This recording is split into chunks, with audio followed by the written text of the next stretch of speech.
Fala pessoal, tudo certo aí com vocês? Vamos dar início, né, às aulinhas de sexta, frente 2, tá?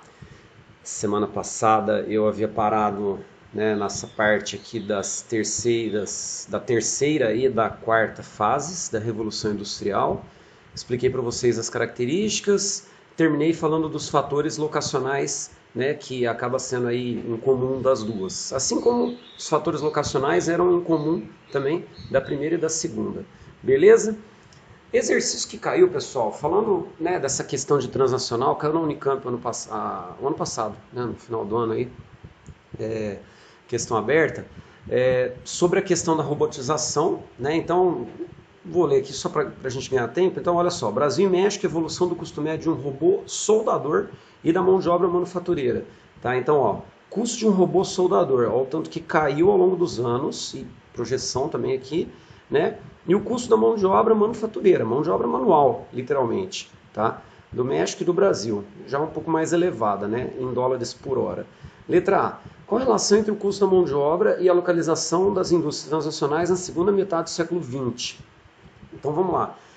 Transacionais na segunda metade do século XX. A ideia era se instalar em países emergentes, países em desenvolvimento, né? Buscando algumas vantagens, entre elas a questão de uma mão de obra um pouco mais barata, né? Tem a questão também, né, de se instalar em país que tem um tecnopolo, a gente já viu isso, mas se instalar num país, né, emergente, um país em desenvolvimento, a ideia é tentar aproveitar essa mão de obra mais barata, beleza? Então seria essa a lógica.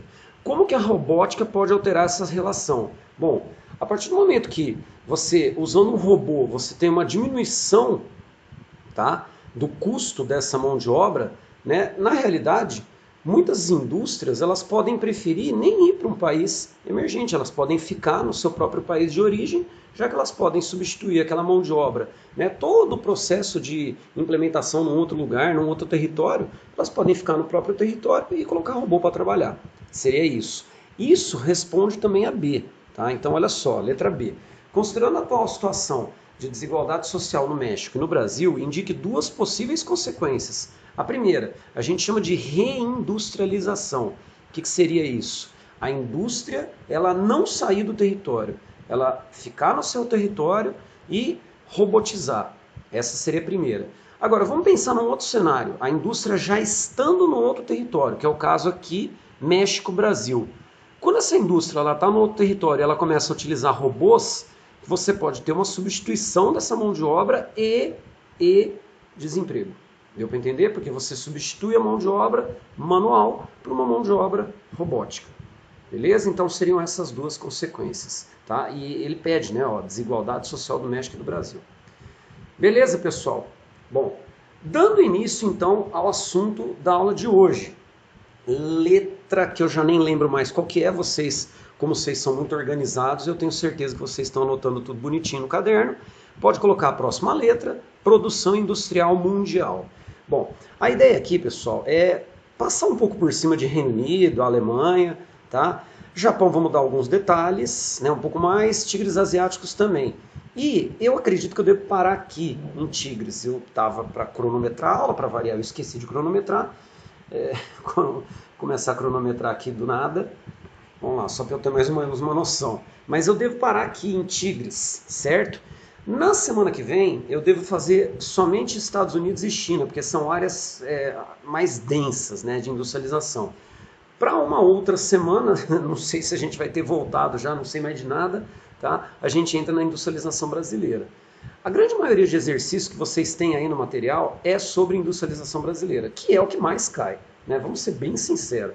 Tá? Vocês estão vendo aí que eu estou passando exercício para vocês me entregarem, que é mais básico e tal. Caiu esse da Unicamp, que mistura um pouco até com o assunto do capítulo anterior, de globalização.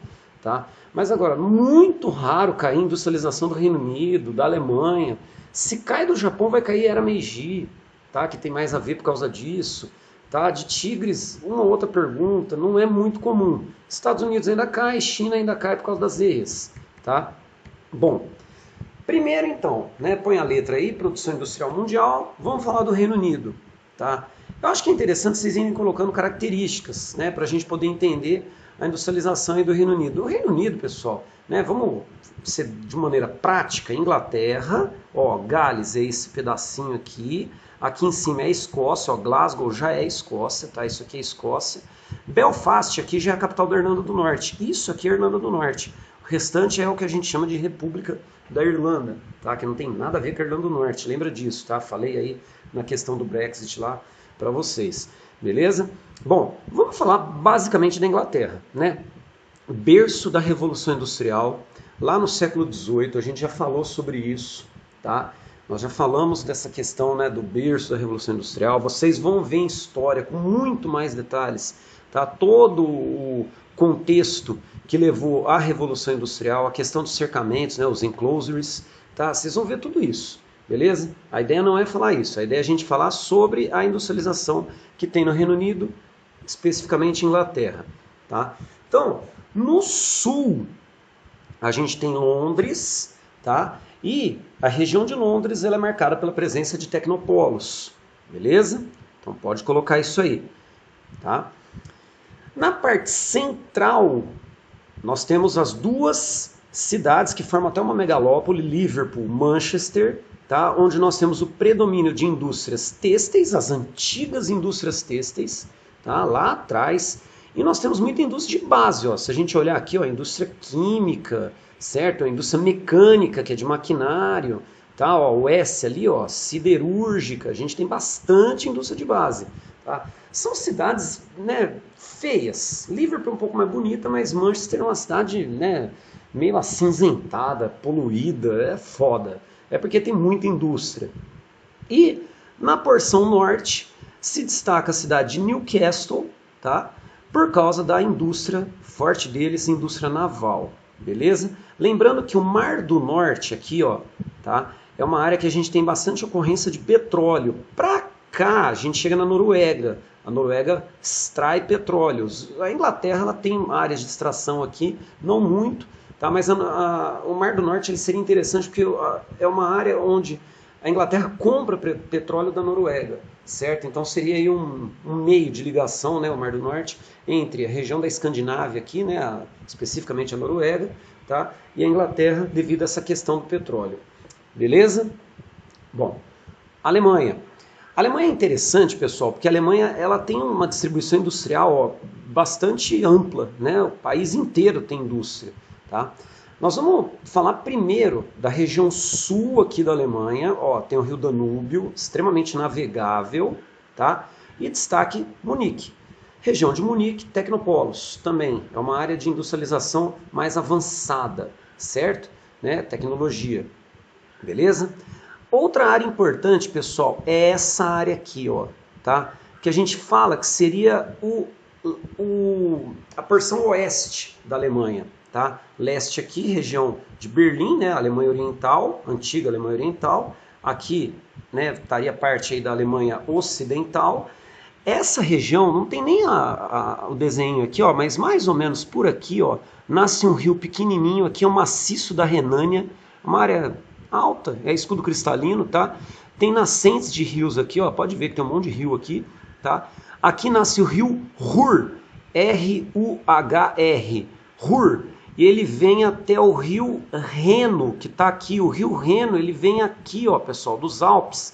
Ele vai margeando, ó, aqui é Suíça. Ele vai margeando, aqui é a França. Ó, ele passa, deu uma leve tremida. Ele passa aqui por Luxemburgo, ó, margeando, Bélgica, Países Baixos, né, que é a Holanda, tá? Pra cá.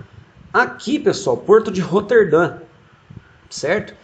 O Porto de Roterdã é o porto que tem o maior escoamento da produção industrial da Europa. Então, o complexo Ruhr-Reno é navegável e faz todo o escoamento da região mais industrializada da Alemanha, que é essa aqui, ó, que pega Dortmund, Duisburg, Colônia, Bonn. Tem outra cidade aqui que é muito importante chamada Eschen, tá? Não precisa colocar esses nomes, tá? Agora, o que tem de indústria aqui, pessoal? Tudo que você imaginar. Dá uma olhada, é só olhar aqui, ó. Química, tá? A gente tem carvão, tem lignito, né? As fases do carvão, tá? Extração de carvão mineral.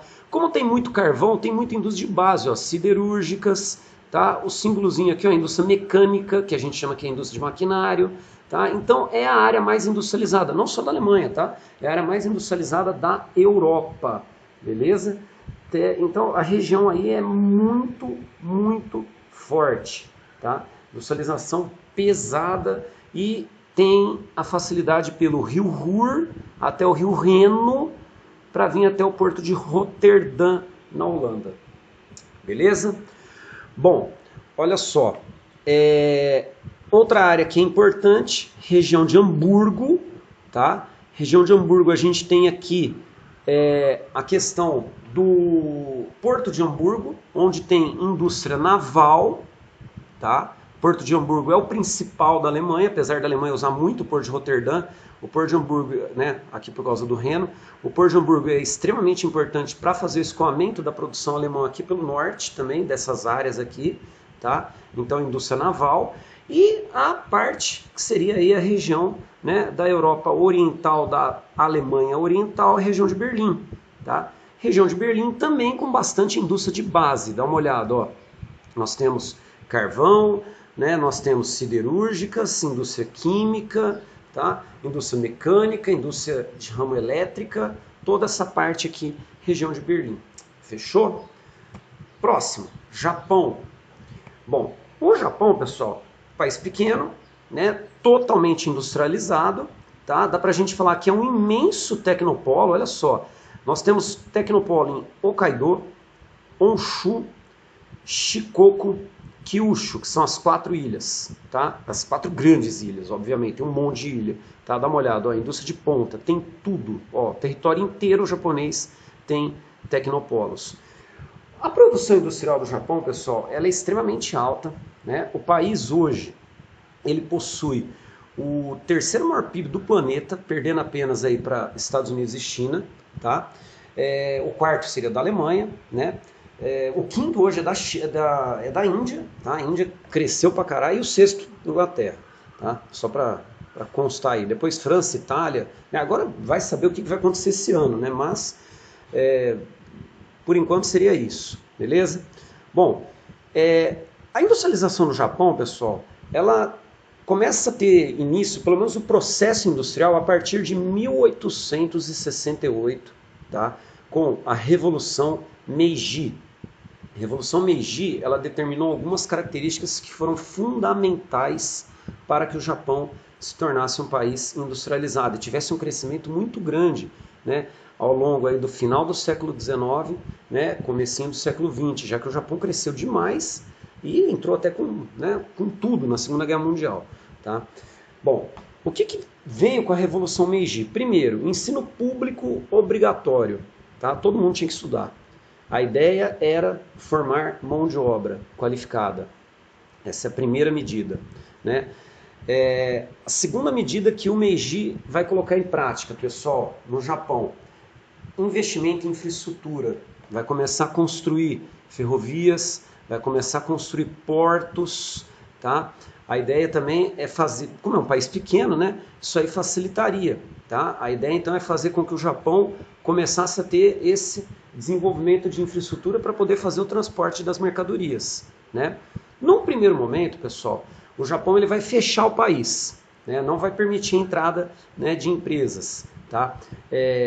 A ideia é desenvolver a indústria japonesa, por isso começa a ter incentivo àquelas indústrias familiares que ficaram conhecidas como zaibatsus, com T de tatu mudo, Z-A-I-B-A-T de tatu, zaibat, isso, S-U-S, zaibatsus, tá? Que são indústrias, né, fábricas, manufaturas familiares, né, que vão ser incentivadas pelo governo para poder desenvolver um produto próprio, um produto japonês, tá? Esses zaibatsus eles vão crescer de maneira muito rápida, né? E hoje eles se transformaram em grandes conglomerados industriais. Por exemplo, né, Toyota, Honda, tudo isso aí era zaibatsu, tá? Então, que virou hoje grandes grupos industriais, certo? O Japão, pessoal, ele vai ter esse crescimento proporcionado pela Revolução Meiji e ele vai começar também agora a sair do seu território. Ele vai começar a praticar o imperialismo, tá? O imperialismo japonês ele vai acontecer no Pacífico, né? Nessas regiões aqui do Pacífico, tá? Ele vai precisar de matéria-prima, o Japão não tem matéria-prima, a indústria está crescendo, então vai precisar dessa matéria-prima. Então o imperialismo no Pacífico, né, vai acabar pegando, pessoal, territórios como a Península da Coreia, certo? Que não era dividida, a antiga Manchúria, ali, região da China, que também, né, é extremamente importante e hoje é uma área, né, muito usada para agricultura, né, para indústrias alimentícias e como tem solos muito férteis ali na Manchúria, o Japão precisava disso, né? E o Japão vai começar a chegar, querer chegar perto até dos Estados Unidos, indo ali pelo Pacífico.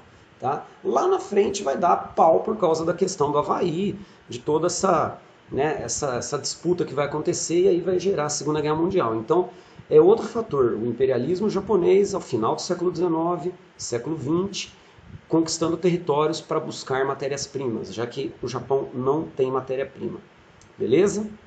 Bom, vem a Segunda Guerra, o Japão é destruído na Segunda Guerra e o Japão vai precisar se recuperar dessa destruição. Tá? E aí a gente tem o Plano Colombo. Né? O Plano Colombo, pessoal, ele foi tipo o Plano Marshall, tá? Que foi ali para a Europa Ocidental. Ele foi elaborado em 1951 pelos Estados Unidos, o Plano Colombo.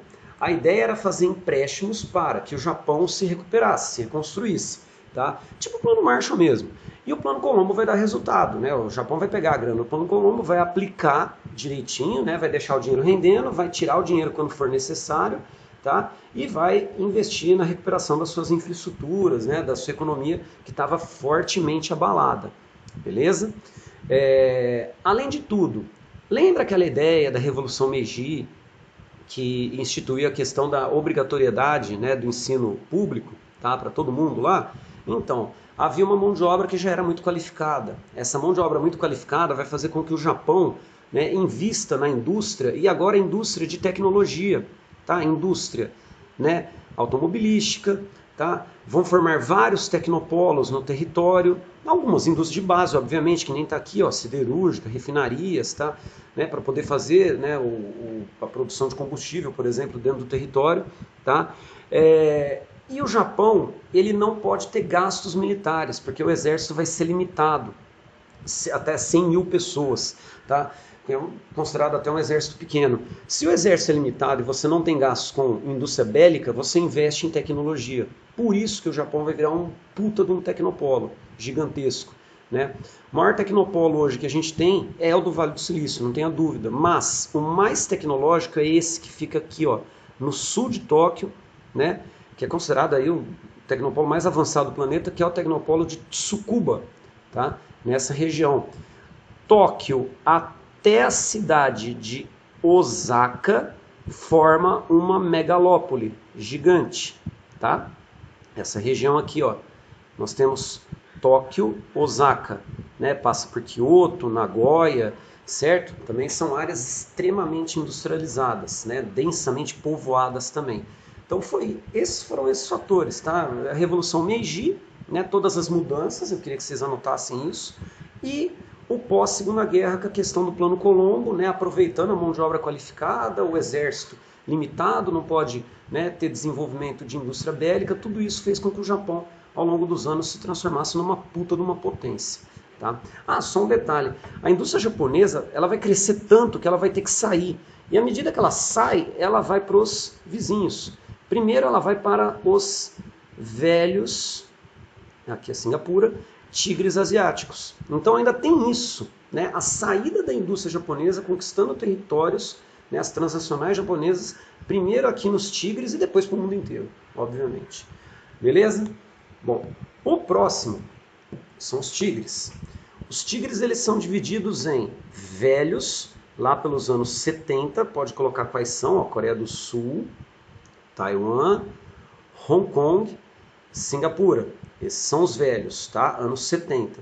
E os novos, que já são aí anos 90, 2000, tá? Vietnã, Tailândia, Malásia, a Indonésia, que é tudo isso aqui, ó, espalhado, esse pedação todo aqui, tá? A Indonésia, e as Filipinas, Tá? Então são 5 dos velhos, dos novos, melhor dizendo, e 4 tigres velhos. Tá? 4 velhos, 5 novos, beleza?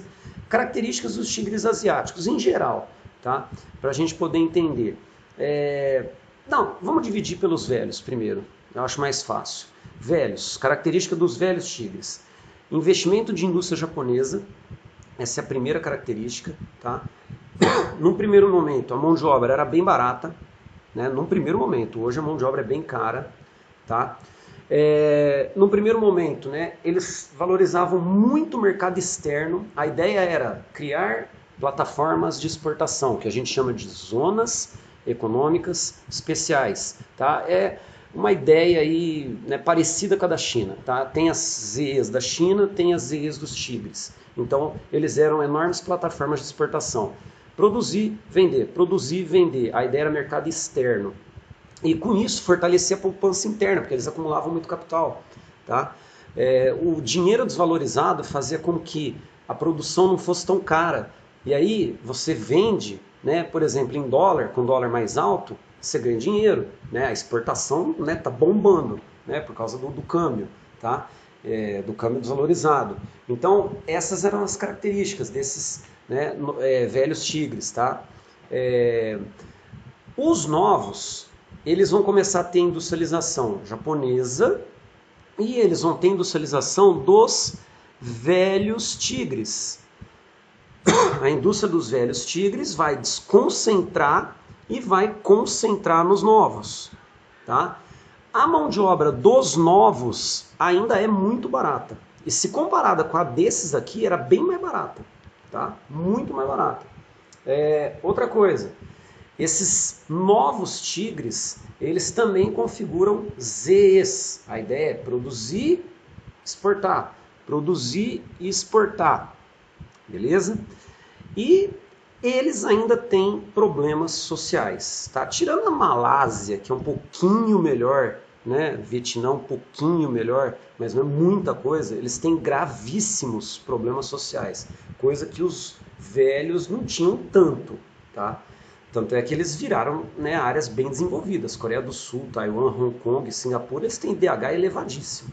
Agora, você pegar o IDH do Vietnã, da Tailândia, da Malásia, da Indonésia, da Filipinas, não são elevados de jeito nenhum. Tá?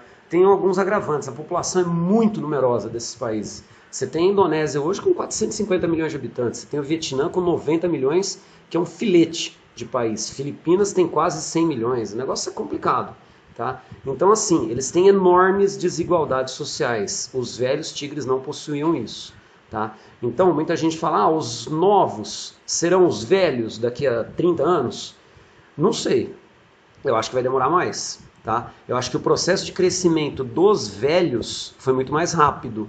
O processo de crescimento dos novos, eu acredito que demora muito mais, porque eles têm esses problemas sociais ainda gritantes. Beleza? População muito numerosa, né? Um índice de pobreza alto, tá? A questão aqui é complicada ainda. Fechou? Seriam essas aí basicamente as características dos tigres. Aula que vem, Estados Unidos e China. Acho que dá pra gente fazer os dois, beleza? Que demora um pouco mais. Fechou então, pessoal? Aula pronta aí, já vou mandar para vocês. Tamo junto.